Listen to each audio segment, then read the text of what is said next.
Hello friends, creative Shailaja ಚಾನಲ್ಗೆ ನಿಮ್ಮೆಲ್ಲರಿಗೂ ಸ್ವಾಗತ. ಇವತ್ತು ನಾನು ನಿಮಗೆ ರಸಮ್ ಮಾಡೋದು ಹೇಗೆ ಅಂತ ಹೇಳಿಬಿಟ್ಟು ತೋರಿಸ್ಕೊಡ್ತಾ ಇದ್ದೀನಿ. ತುಂಬಾ ಚೆನ್ನಾಗಿರುತ್ತೆ. ನಾನು ಇವತ್ತು ಒಂದು ಹೊಸ ಥರ ರಸಮ್ನ ಹೇಳ್ಕೊಡ್ತಾ ಇದ್ದೀನಿ. ಅದಕ್ಕೆ ಬೇಕಾಗುವಂಥ ಪದಾರ್ಥಗಳು ಟೊಮೊಟೊ, ಹಾಗೆ ಸಾಸಿವೆ, ಜೀರಿಗೆ, ಮೆಣಸು, ಹಸಿಮೆಣಸಿನ್ಕಾಯಿ, ಒಣಮೆಣಸಿನ್ಕಾಯಿ, ಕರಿಬೇವು, ಹಾಗೆಯೇ ಒಂದು ಸ್ವಲ್ಪ ಹುಣಸೆಹಣ್ಣು, ಅರಿಶಿಣ, ಇಂಗು, ಹಾಗೆಯೇ ರುಚಿಗೆ ತಕ್ಕಷ್ಟು ಉಪ್ಪು. ಇಷ್ಟೆಲ್ಲ ಪದಾರ್ಥಗಳು ರಸಮ್ಗೆ ಬೇಕಾಗುವಂಥ ವಸ್ತುಗಳು. ಇಲ್ಲಿ 2 ಬೆಳ್ಳುಳ್ಳಿ ಏನು ನಾನು ತೊಗೊಂಡಿದ್ದೀನಿ, ಆ ಒಂದು ಬೆಳ್ಳುಳ್ಳಿನ ಸಿಪ್ಪೆ ಬಿಡಿಸ್ದಿರ ಹಾಗೆಯೇ ಇಲ್ಲಿ ಜಜ್ಕೊಳ್ತಾ ಇದ್ದೀನಿ. ನೀವು ಆ ಬೆಳ್ಳುಳ್ಳಿನ ತೊಳೆದುಬಿಟ್ಟು ಹಾಗೆ ಜಜ್ಕೊಬೇಡಿ. ಯಾಕೆ ಅಂತಂತಂದರೆ ಇದರಲ್ಲಿ ಸಿಪ್ಪೆ ಇದ್ದರೆ ತುಂಬ ಟೇಸ್ಟ್ ಕೊಡುತ್ತೆ. ಆ ಕಾರಣದಿಂದ ನಾವು ಸಿಪ್ಪೆ ಬಿಡಿಸ್ದಿರ ಹಾಗೆ ತರಿಯಾಗಿ ಬೆಳ್ಳುಳ್ಳಿಯನ್ನು ಜಜ್ಕೋಬೇಕು. ತುಂಬ ನುಣ್ಣಗೆ ಜಜ್ಕೊಳ್ಳೋ ಅಂಥ ಅವಶ್ಯಕತೆ ಇಲ್ಲ. ಹಾಗೆಯೇ ನಾವು ಇಟ್ಕೊಂಡಿರೋವಂಥ ಮೆಣಸು ಹಾಗೆ ಜೀರಿಗೆನೂ ಕೂಡ ಚೆನ್ನಾಗಿ ಪುಡಿ ಮಾಡ್ಕೋಬೇಕು. ಜೀರಿಗೆ ಹಾಗೂ ಮೆಣಸು ಎರಡೂ ಕೂಡ ಪುಡಿಯಾಗಿದ್ದ ನಂತರ ಈಗ ಟೊಮೊಟೊನ ನೀಟಾಗಿ ಸಣ್ಣದಾಗಿ ಹೆಚ್ಕೋಬೇಕು.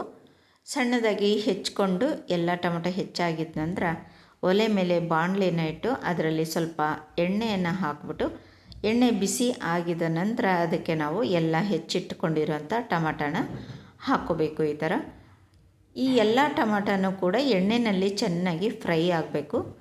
ಆ ಥರ ಫ್ರೈ ಆಗೋವರೆಗೂ ಕೂಡ ನಾವು ಅದನ್ನು ಕೈ ಆಡಿಸ್ತಾನೇ ಇರಬೇಕು. ಈ ಥರ ಒಂದು ರಸಮ್ ಮಾಡೋದ್ರಿಂದ ಇದು ತುಂಬ ಟೇಸ್ಟಿಯಾಗಿರುತ್ತೆ. ಕುಡಿಯೋದಕ್ಕೂ ಕೂಡ ತುಂಬ ಚೆನ್ನಾಗಿರುತ್ತೆ ಈ ಥರ ರಸಮು. ಹಾಗಾಗಿ ಈ ಥರ ಒಂದು ಹೊಸ ಥರ ರಸಮ್ನ ಇವತ್ತು ನಾನು ನಿಮಗೆ ತೋರಿಸ್ಕೊಡ್ತಾ ಇದ್ದೀನಿ. ಈಗ ಕುದೀತಾ ಇರೋವಂಥ ಟೊಮೆಟೊದಲ್ಲಿ ಕರಿಬೇವು ಹಾಗೂ ಹಸಿಮೆಣಸಿನ್ಕಾಯಿನೂ ಕೂಡ ಹಾಕ್ತಾಯಿದ್ದೀನಿ. ಹಾಗೆ ಜಜ್ಜಿಟ್ಕೊಂಡಿರೋಂಥ ಬೆಳ್ಳುಳ್ಳಿನೂ ಕೂಡ ಹಾಕಿಬಿಟ್ಟು ಅದರಲ್ಲೇ ಚೆನ್ನಾಗಿ ಅದು ಫ್ರೈ ಆಗೋವರೆಗೂ ಕೂಡ ಹೀಗೆ ಕೈ ಆಡಿಸ್ತಾ ಇರಬೇಕು.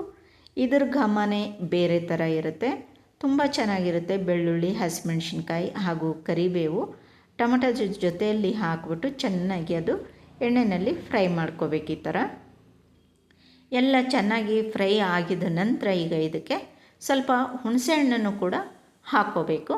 ನಿಮಗೆ ಹುಳಿ ಬೇಕು ಅಂತಂದರೆ ಹುಣಸೆಹಣ್ಣು ಹಾಕ್ಕೊಳ್ಳಿ. ಇಲ್ಲ ಹುಳಿ ಜಾಸ್ತಿ ಬೇಡ ಅನ್ನೋದಾದರೆ ನೀವು ಅದನ್ನು ಸ್ಕಿಪ್ ಮಾಡ್ಬೋದು. ಈಗ ಜಜ್ಜಿಟ್ಕೊಂಡಿರೋ ಅಂಥ ಮೆಣಸು ಹಾಗೂ ಜೀರಿಗೆ ಪೌಡರನ್ನು ಕೂಡ ಹಾಕಿಬಿಟ್ಟು ಚೆನ್ನಾಗಿ ಕೈ ಆಡಿಸ್ತಾ ಇದ್ದೀನಿ ನೋಡಿ.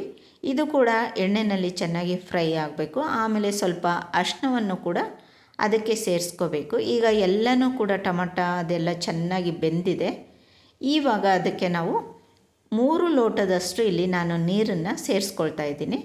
ನಿಮಗೆ ಎಷ್ಟು ಬೇಕಾಗುತ್ತೋ ಅಷ್ಟು ನೀವು ಸೇರಿಸ್ಕೋಬೋದು. ಇಲ್ಲಿ ನಾನು ಹೇಳಿರೋಂಥ ಕ್ವಾಂಟಿಟಿಗೆ 3 ಲೋಟ ನೀರು ಸಾಕಾಗುತ್ತೆ. ಹಾಗೆ ರುಚಿಗೆ ತಕ್ಕಷ್ಟು ಉಪ್ಪನ್ನು ಕೂಡ ಸೇರಿಸ್ಕೋಬೇಕು. ಚೆನ್ನಾಗಿ ಕುದಿಬೇಕು. ಇದು ಚೆನ್ನಾಗಿ ಕುದೀತಾ ಇರಬೇಕಾದ್ರೆ ಇನ್ನೊಂದು ಕಡೆಗೆ ನಾವು ಒಗ್ಗರಣೆಗೆ ರೆಡಿ ಮಾಡ್ಕೊಳ್ಳೋಣ. ಇಲ್ಲಿ ಸ್ವಲ್ಪ ಬಾಣಲಿಗೆ ಎಣ್ಣೆನ ಹಾಕ್ಕೊಂಡು ಅದಕ್ಕೆ ಸಾಸಿವೆ ಹಾಗೂ ಜೀರಿಗೆ ಹಾಗೂ ಕರಿಬೇವು, ಒಣಮೆಣಸಿನ್ಕಾಯಿನ ಇಲ್ಲಿ ಒಗ್ಗರಣೆಗೆ ಹಾಕ್ಕೊಳ್ತಾ ಇದ್ದೀನಿ. ಬೆಳ್ಳುಳ್ಳಿನ ನಾವು ಆಗಲೇ ಟೊಮೊಟೊದಲ್ಲಿ ಹಾಕ್ಕೊಂಡು ಫ್ರೈ ಮಾಡಿರೋದ್ರಿಂದ ಈ ಒಂದು ಒಗ್ಗರಣೆಗೆ ನಾವು ಬೆಳ್ಳುಳ್ಳಿ ಹಾಕುವಂಥ ಅವಶ್ಯಕತೆ ಇಲ್ಲ.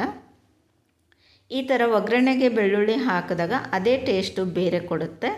ನಾವು ಟೊಮೊಟೊ ಜೊತೆಯಲ್ಲಿ ಹಾಕಿಬಿಟ್ಟು ಫ್ರೈ ಮಾಡಿದಾಗ ಅದೇ ಟೇಸ್ಟು ಬೇರೆ ಥರ ಇರುತ್ತೆ. ಈಗ ಎಲ್ಲ ಒಗ್ಗರಣೆನೂ ಕೂಡ ಈ ಒಂದು ರಸಮ್ಗೆ ಸೇರಿಸ್ಬಿಟ್ಟು ಅದಕ್ಕೆ ಒಂದು ಸ್ವಲ್ಪ ಇಂಗು ಹಾಗೂ ಕೊತ್ತಂಬರಿ ಸೊಪ್ಪನ್ನು ಹಾಕಿಬಿಟ್ಟು ಈಗ ನಾವು ಅದನ್ನು ಮುಚ್ಚಿ ಇಟ್ಬಿಡಬೇಕು. ಇಂಗು ಹಾಗೂ ಕೊತ್ತಂಬರಿ ಸೊಪ್ಪು ಹಾಕಿದಾಗಿದ ನಂತರ ಈ ಒಂದು ರಸಮ್ ಕುದಿಯೋ ಅವಶ್ಯಕತೆ ಇಲ್ಲ. ಸ್ಟವ್ನ ಆಫ್ ಮಾಡಿಬಿಡಬೇಕು. ಈಗ ರುಚಿಕರವಾದಂಥ ಟೇಸ್ಟಿಯಾದ ರಸಮ್ಮು ರೆಡಿ ಆಯಿತು ನೋಡಿ. ಟೊಮಟೊ ರಸಮ್ಮು ಇದು ತುಂಬ ಚೆನ್ನಾಗಿರುತ್ತೆ. ಬಿಸಿ ಬಿಸಿ ಅನ್ನಕ್ಕೆ ಹಾಕ್ಕೊಂಡು ತಿಂದಾಗ ಮತ್ತೆ ಮತ್ತೆ ಹಾಕಿಸ್ಕೊಂಡು ತಿನ್ನಬೇಕು ಅನ್ನುವಷ್ಟು ಟೇಸ್ಟಿಯಾಗಿರುತ್ತೆ ಈ ಒಂದು ರಸಮ್. ನೀವು ಕೂಡ ಒಂದು ಸಲ ಈ ಥರ ಒಂದು ರಸಮ್ನ ಟ್ರೈ ಮಾಡಿ ನೋಡಿ. ಇದಕ್ಕೆ ಶುಂಠಿ ಹಾಕಲಿಲ್ಲ, ಹಾಗೆ ಒಗ್ಗರಣೆಗೆ ಬೆಳ್ಳುಳ್ಳಿ ಹಾಕಲಿಲ್ಲ. ಇವತ್ತು ನಾನು ತೋರಿಸಿರೋ ರೀತಿಯಲ್ಲಿ ನೀವು ಕೂಡ ಟ್ರೈ ಮಾಡಿ ನೋಡಿ ಈ ಒಂದು ರಸಮು. ಇದು ಕುಡಿಯೋದಕ್ಕೂ ಕೂಡ ತುಂಬ ಚೆನ್ನಾಗಿರುತ್ತೆ, ಗಂಟ್ಲೇನು ಹಿಡಿಯೋದಿಲ್ಲ. ನೆಗಡಿ ಆ ಥರ ಎಲ್ಲ ಬಂದಾಗ ಚಳಿಗೆ ಈ ಥರ ಒಂದು ರಸಮ್ ಮಾಡಿ ತಿಂದು ನೋಡಿ. ಈ ಒಂದು ವಿಡಿಯೋ ನಿಮಗೆ ಹೇಗೆ ಅನ್ನಿಸ್ತು ಅಂತ ನನಗೆ ಕಮೆಂಟ್ಸ್ನಲ್ಲಿ ತಿಳಿಸಿ ಫ್ರೆಂಡ್ಸ್. ಈ ವಿಡಿಯೋ ಇಷ್ಟ ಆದರೆ ಲೈಕ್ ಮಾಡಿ, ಶೇರ್ ಮಾಡಿ, ಹಾಗೆ ನನ್ನ ಚಾನಲ್ನ ಸಬ್ಸ್ಕ್ರೈಬ್ ಮಾಡ್ಕೊಳ್ಳಿ ಅಂತ ಹೇಳ್ತಾ ಇಷ್ಟೊತ್ತವರೆಗೂ ವಿಡಿಯೋ ನೋಡಿದ್ದಕ್ಕೆ ಧನ್ಯವಾದಗಳು. ನಮಸ್ಕಾರ ಫ್ರೆಂಡ್ಸ್.